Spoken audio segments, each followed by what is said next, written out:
you were having coffee with me, I'd welcome you to my tingle of words and ask you to feel at home. I'm just about to fire up the barbecue, and the meat has been in a marinade, which includes a difficult to pronounce sauce. There is no special occasion. It's courtesy of the power utility company's load shedding. The meat was about to go bad, so figured might as well go out with a bride. Part of the reason of the marinade was to mask the onset of spoiling. Now, if you didn't know, you will never know. What happens in the kitchen stays in the kitchen. So, Worcestershire sauce. Not only is it a savory sauce made up of vinegar, soy sauce, and spices, it's also named after a historic county in West Central England. The sauce was invented in the city of Worcestershire in the 19th century by pharmacists John Willie Lear and William Henry Perrins, who were so fond of it that they named it after their county. It was the best of shire. It was the Worcestershire. If you're having coffee with me, I'll tell you that according to the grapevine, there's some royal tea brewing. You may or may not know this, but at one point, Zimbabwe used to export exclusive tea to Buckingham Palace for Her late Majesty Queen Elizabeth.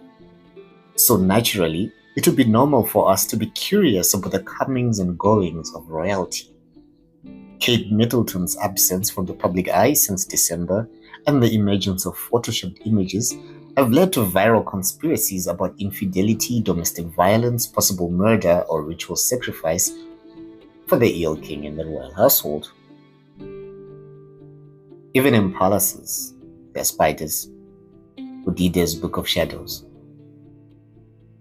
While the monarchy wields little in the way of actual power, they have a great deal of soft power, and visibility is a large part of their currency.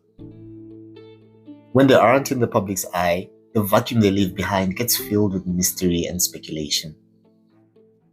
If you were having coffee with me, I'll tell you that I thought it was our country alone that faced challenges with elections.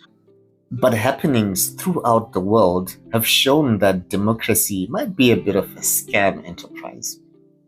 Ukraine cancelled its election citing the war, and some called their president a dictator. Others call it democracy.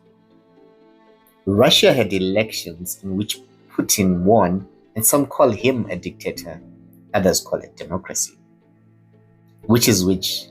All I know is that Russia has one of the highest rates of people who unalive themselves by falling out of windows. Let's say elections are actually free, fair, and credible as they should be. They will say the people have chosen. But have people really chosen? What about those whose choice get overlooked because they were in the majority? A choice gets imposed on you and the world keeps turning. Also, who are the gatekeepers of this said democracy?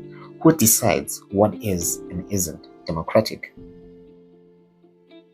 If you're having coffee with me, I'll tell you that Zimbabwe has been ranked the third happiest country in Africa according to the Mental State of the World in 2023.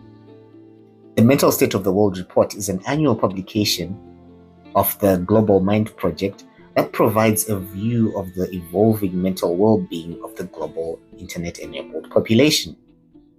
I will admit, I found it interesting that according to this report, for 2023, Zimbabwe ranked so high in Africa. I would have placed it somewhere at the bottom of the pile. According to the report, one could, for example, be experiencing very difficult or sad circumstances, but nonetheless have all the capabilities to cope as best as one could and therefore have a high level of mental well-being.